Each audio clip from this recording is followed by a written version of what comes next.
ये है AGT live 24/7। आप सब देख रहे हैं एजीटी लाइव 24/7। এই হচ্ছে AGT live 24/7। This is AGT live 24/7। ভারতবর্ষের সংবিধান শুধু একটি আইনি দলিলই নয়, এটি আমাদের গণতন্ত্রের ভিত্তি এবং প্রতিটি ভারতীয় নাগরিক, বিশেষ করে নিপীড়িত এবং যারা প্রান্তিকদের অধিকারের গ্যারান্টার, এর উপর আঘাত আনা মানে হচ্ছে দেশকে দুর্বল করা, গণতন্ত্রকে দুর্বল করা। এবং এই ৭৫তম সংবিধান অ্যাডপশনের যে দিন, যে আলোচনা পার্লামেন্টে দাঁড়িয়ে বাবা সাহেব বি.আর. আম্বেদকরের বিরুদ্ধে এই অপমানজনক বক্তব্য একটাই বার্তা দেয় যে তারা গণতন্ত্রে বিশ্বাসী না, তারা মনুস্মৃতিতে বিশ্বাসী, তারা দেশটাকে আরো বিভক্ত করতে চাইছে, জাতপাতের নামে, ধর্মের নামে করছে, জাতপাতের নামে করতে চাইছে। এবং তাদের মাইন্ডসেট আপ, তাদেরই এটারই বহিঃপ্রকাশ ঘটেছে এই অমিত শাহর বক্তব্যের প্রেক্ষিতে। আপনারা জানেন, দেশবাসী যখন কংগ্রেস দলের তরফ থেকে যখন আমরা বারংবার কাস্ট বেস সেন্সাস আমরা দাবি জানাচ্ছি যে ভারত সরকার, আমরা বিভিন্ন প্রকল্প আমরা রচনা করি, মানুষের স্বার্থিত করি, তাহলে তোমার কাছে যদি কাস্ট বেস সেন্সাস না থাকে, কারা পিছিয়ে পড়া ওয়ার্ক, কারা অর্থনৈতিক দিক দিয়ে পিছিয়ে পড়ে রয়েছে, তাহলে তুমি প্রকল্পগুলোর, এই যে কংগ্রেস জামানায় বিভিন্ন প্রকল্প রচিত হয়েছে, গৃহীত হয়েছে, কার্যকরী হচ্ছে, একটা বিরাট সেকশন আদিবাসী হোক, তপশিলি জাতি হোক, পশ্চাৎপদ শ্রেণীর হোক এবং আরো যারা খুব ডাউন ট্রডেন পিপল রয়েছে, তাদের স্বার্থে কিন্তু এই কর্মসূচিগুলো সঠিকভাবে তার কার্যকরী হচ্ছে না। কাজে এই যখন কাস্ট বেস সেন্সাস নিয়ে যখন আমরা আলোচনা, আমরা দাবি জানিয়েছি, আমরা দেখতে পাচ্ছি শাসক গোষ্ঠীর তরফ থেকে এটাকে কোনোভাবেই, এটা যাতে বাস্তবায়িত না হয়, কাস্ট বেস সেন্সাস যেন না হয়, সেটা সুনিশ্চিত করার জন্যই এই সমস্ত খুব প্ল্যান মাফিক এই সমস্ত আলোচনা উনি করেছেন। আমরা শুধু কংগ্রেস দলের তরফ থেকেই না, একজন ভারতীয় নাগরিক হিসেবে, একজন দেশপ্রেমিক হিসেবে এই অপমানজনক, কুরুচিপূর্ণ বক্তব্যের তীব্র ভাষায় আমরা প্রতিবাদ করছি, নিন্দা জানাচ্ছি এবং নিঃশর্তভাবে অমিত শাহ তার স্টেটমেন্ট প্রত্যাহার করুক, ক্ষমা চাক দেশবাসীর কাছে, কারণ আওয়ার হার্টস আর ব্লিডিং, আমরা we R speechless rather we should say, এবং অবিলম্বে তাকে বরখাস্ত করা, মন্ত্রিসভা থেকে বরখাস্ত করার আমরা দাবি জানাচ্ছি। আমরা অ্যাপিল করব সমস্ত গণতান্ত্রিক শক্তিগুলোর কাছে, অমিত শাহর এই সমস্ত অপমানজনক, কুরুচিপূর্ণ বক্তব্যের প্রতিবাদ যেন তীব্রতর হয় এবং আমরা আগামী দিন এই ইস্যুকে যতক্ষণ অবধি উনি ক্ষমা না চাইবেন, যতক্ষণ অবধি তার প্রধানমন্ত্রী তাকে বরখাস্ত না করবেন, আমরা আমাদের কর্মসূচিগুলো চালিয়ে যাব। এবং আমরা মনে করি এটা দেশবাসীর কাছে একটা চরম আঘাত। আমরা প্রত্যেকটি মানুষ, যে এই কনস্টিটিউশন আমাদের অধিকার দিয়েছে, right two freedom of expression, believe, faith, worship, equality of status and opportunity promote among them all, fraternity, assuring the dignity of the individual. এর উপর বিশাল বড় আঘাত আমরা মনে করি। ইট ইজ সংবিধান, আমরা ধর্মভীরু লোক হলেও দেশবাসীর কাছে বি আর আম্বেদকর, গান্ধীজি, ভগবানকে তো আমরা দেখিনি, কিন্তু এরাই ভগবান স্বরূপ। কারণ এরাই তো আমাদেরকে বাঁচার, বলার, চলার অধিকার দিয়েছে সংবিধানের মাধ্যমে। কাজে বাবা সাহেবের নাম নিলে, মহাত্মা গান্ধীর নাম নিলে, জওহরলাল নেহরুর নাম নিলে, it is almost the same calling Allah, calling Lord, or রামের নাম নেওয়া আর এদের নাম নেওয়া আমরা মনে করি। কারণ এই হচ্ছে দেশবাসীর কাছে, এই কনস্টিটিউশন হচ্ছে আমাদের কাছে বাইবেল, আমাদের কাছে গীতা, এবং আমাদের কাছে কোরআন। কারণ এটাই দেশবাসীর কাছে সমস্ত শক্তির মূল জিনিস, চালিকা শক্তি হচ্ছে আমাদের সংবিধান। কাজে it is almost the same. কাজে এটাকে অপমান করা প্রত্যেকটি ভারতীয় ধর্মভীরু লোকদের অপমান করা বলে আমরা মনে করি। আমরা we are going to take to the streets, আমরা রাস্তায় নামবো, মানুষকে আরো বলবো, আপনারাও প্রত্যেকটি গণতান্ত্রিক চেতনাশীল যারা নাগরিকরা আছেন আমাদের পাশে এসে দাঁড়াবেন, ঘৃণা ছড়াবেন এই সমস্ত বক্তব্যের প্রেক্ষিতে। Any question?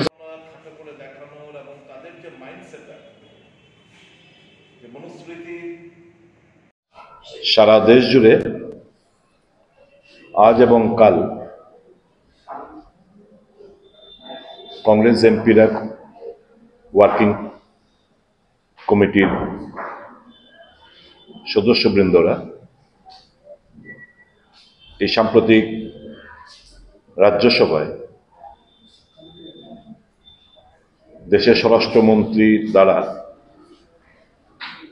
যে কুরুচিপূর্ণ, অসম্মানজনক বাবা সাহেব আম্বেদকরকে নিয়ে যে কটূক্তি, যে মন্তব্য করেছেন,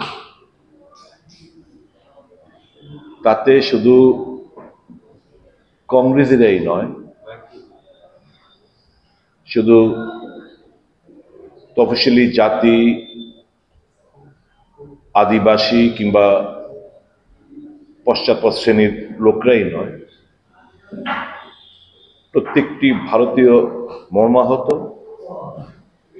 এবং তাদের, আমরা মনে করি তাদের উপর বিশাল বড় মনের ভিতরে একটা আঘাত আনা হয়েছে এই কুরুচিপূর্ণ মন্তব্যের প্রেক্ষিতে। আপনারা জানেন leader of the opposition leader of Rajya Sabha এবং এলওপি লোকসভায় ওনারা স্পিকারকে এবং রাজ্যসভার চেয়ারম্যানকে চিঠি লিখেছিলেন যে যেহেতু সংবিধান গৃহীত হওয়ার ৭৫তম বছর, কনস্টিটিউশন নিয়ে একটা আলোচনা হোক পার্লামেন্টে। এবং স্পিকার এবং রাজ্যসভার চেয়ারম্যান তাতে সম্মতি জানিয়েছেন এবং আলোচনা শুরু হয়। আলোচনা করতে গিয়ে কংগ্রেস যখন এই সংবিধান রচনা, তার অ্যাডপশন, তার গৃহীত হওয়ার প্রেক্ষাপট নিয়ে এবং বর্তমান কিভাবে সংবিধানের উপর আঘাত আনা হচ্ছে নিয়ে যখন একের পর এক বক্তারা বক্তব্য রাখতে শুরু করলেন, শাসক গোষ্ঠীর তরফ থেকে একে তো হচ্ছে তাদের তরফ থেকে কোনো আগ্রহ ছিল না, ইনিশিয়েটিভই ছিল না এ নিয়ে আলোচনা করা। যার যখন আলোচনা শুরু হলো, ট্রেজারি বেঞ্চের তরফ থেকে, শাসক গোষ্ঠীর তরফ থেকে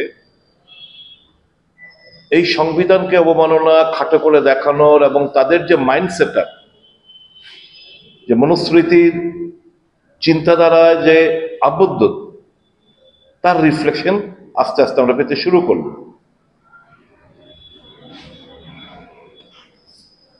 দেশের স্বরাষ্ট্রমন্ত্রী কতটুকু মানে নির্লজ্জতা এবং তার যে মাইন্ডসেট, তার এই উক্তির মাধ্যমেই আমরা ভারতবাসী বুঝতে পেরেছেন। ওনার বক্তব্য আমি কোট করছি, अब एक फैशन हो गया है अंबेडकर अंबेडकर अंबेडकर अंबेडकर अंबेडकर अंबेडकर। इतना नाम अगर भगवान का लेते तो 7 जन्म तक स्वर्ग मिल जाता।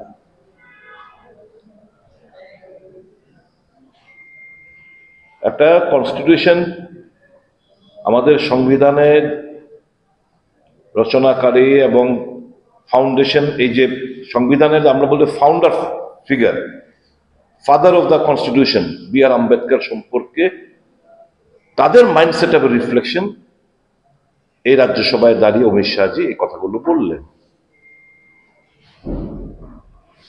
এটা যদি কেউ ভাবে যে এটা স্লিপ অফ টাং, তাহলে এটা মারাত্মক ভুল হবে। এটা সুপরিকল্পিত, ওয়েল এহেড, এটা চিন্তা করে এসে তাদের যে ভেতরে যে মাইন্ড সেট আপ, যে ঘৃণা, এই সংবিধানকে তারা মান্যতা দিতে চায় না। তাদের মান্যতা হচ্ছে তাদের চিন্তা ভাবনা, আরএসএস এর আইডিওলজি, যে হচ্ছে মনুস্মৃতি, আনটাচেবিলিটি, কাস্টিস্ট বেসড, মানে বিভক্ত করা, বিভাজন করা। এই দেশ এখনো সেই সংবিধান গৃহীত হওয়ার পরও এখনো আমরা ওই মাইন্ডসেট থেকে আমরা বেরোতে পারিনি। এখনো এক কুয়োর জল তাদেরকে তারা পেতে পারে না। যারা তফসিলি জাতি উপজাতির লোকরা আছেন, তারা এখনো, যারা আপার কাস্টের, এরা ঘোড়া দিয়ে বিয়ে করবে, তাদের ঘোড়ার মধ্যে পাশে পুলিশ থাকতে হয়, ঘোড়াতে বসতে দেয় না, স্কুলে পড়াশোনা করতে দেয় না। এই সমস্তের বিরুদ্ধেই তো এই সংবিধানে যে অর্জিত যে তফসিলি জাতি, আদিবাসী এবং ওবিসিদের যে রক্ষা কবচ যে সংবিধান, এটার উপর আঘাত আনতে ব্যস্ত হচ্ছে এই শাসক গোষ্ঠী। কাজে তার আমরা দেখলাম তার রিপেন্টেন্স নেই, অনুশোচনা নেই, কোনো এই দুঃখ প্রকাশ নেই, স্টেটমেন্ট উইথড্র করার কোনো আগ্রহ নেই। বরঞ্চ নেতৃত্ব এটাকে জাস্টিফাইড করা এবং মানুষের দৃষ্টি অন্যত্রে ঘুরিয়ে দেওয়ার লক্ষ্যে এই একটা নাটক মঞ্চস্থ করলেন। রাহুল গান্ধী নাকি ধাক্কা দিয়েছে, এরকম করে, মানে হেডলাইন, টিভি পর্দা থেকে, ন্যাশনাল মিডিয়া থেকে হেডলাইনটা ঘুরিয়ে দেওয়ার জন্য এই সমস্ত নাটক, মিথ্যে নাটক তারা এখানে পরিবেশিত করলেন।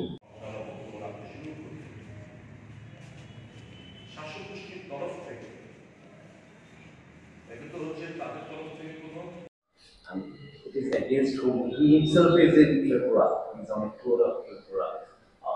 So how do you see into that?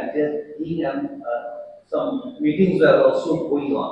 Overall, how is the meeting on the Tripura facing issues also? I do not want to club other issues with this issue. For that, you can ask me separately after the press meet or somewhere else.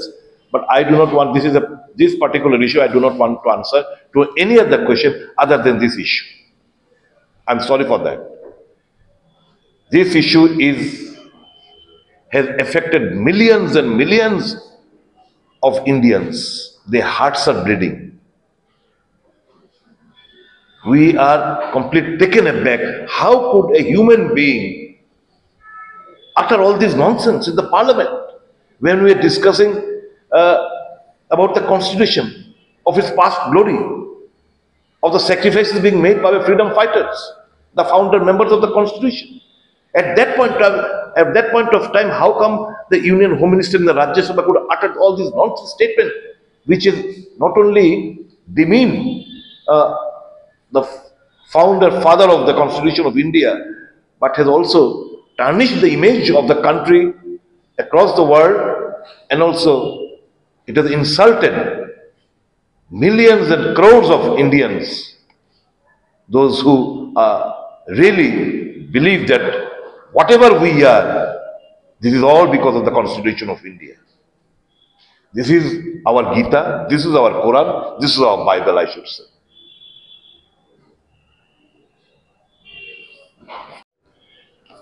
December আমাকে সভাপতি বললেন, এটা আপনাদের উনি ঘোষণা দেবেন।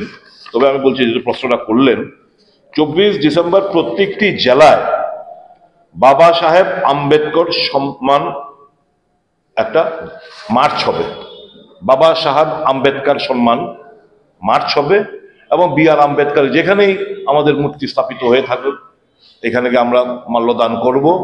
এবং আপামর জনসাধারণকে বলবো, প্রত্যেকটি গণতান্ত্রিক সংগঠন এবং চেতনাশীল নাগরিকদের বলবো, এই সমস্ত কর্মসূচির মধ্যে আপনারা আমাদের পাশে এসে দাঁড়াবেন, সমর্থন করবেন। আপনারাও এই সমস্ত ঘটনার প্রেক্ষিতে নিন্দার ঝড় বসাবেন এবং রাস্তায় নামবেন।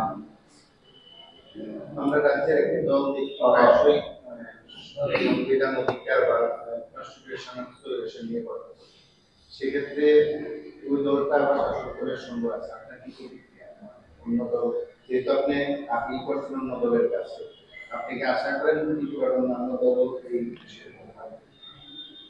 সব দলগুলোকে করা উচিত।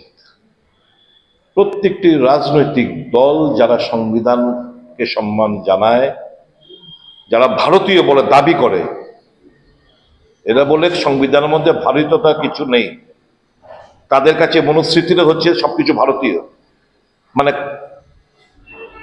মানে তফসিলি জাতি, তাদেরকে ঘৃণা করো, তাদেরকে স্কুলে পড়াশোনা করতে দিও না, এক রাস্তা হাঁটতে দিও না, এক কুয়োর জল খেতে দিও না, ঘোড়ায় বসে বিয়ে করতে দিও না।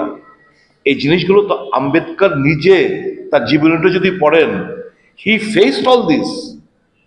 উনি নিজে খুব কষ্টে স্কুল, এই যে পড়াশোনা করেছেন, স্কুলে তাকে মাস্টার দিদিমণিরা পর্যন্ত তাকে ঘৃণা করত, তার সঙ্গে কেউ কথা বলতো না, তাকে অবহেলা করত। সেই জায়গায় দাঁড়িয়ে সে বাইরে গিয়ে তার ডিগ্রি ফিগ্রি এনে he became the founding father figure of the Constitution of India. এটাই তো আমি যে কথা বলছি, আমি যে চলাফেরা করছি, আমরা যে পূজা অর্চনা করছি, আমরা তো সাম্যতার কথা বলি, আমরা রাইট টু এক্সপ্রেশনের কথা বলি, এগুলো তো আমাদের সংবিধান প্রদত্ত ক্ষমতা। এই ক্ষমতার মাধ্যমেই তো আমরা চলা, এটা হচ্ছে আমাদের চালিকা শক্তি, আমাদের চলার পথে এই শক্তিটা আমরা আছি বলেই তো আজকে আমরা সাংবাদিক সম্মেলন করতে পারছি, ক্রিটিসাইজ করতে পারছি, নিন্দা জানাতে পারছি। হ্যাড ইট নট বিন দেয়ার, তাহলে তো বুঝতেই পারছেন কি হতো।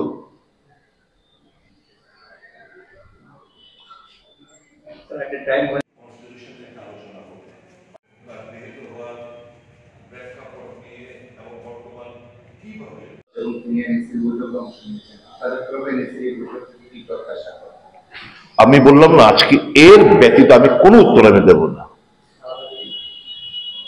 এটা আলাদাভাবে let this press meet be over, sometimes later or in the evening or afternoon or somewhere else we can sit and discuss.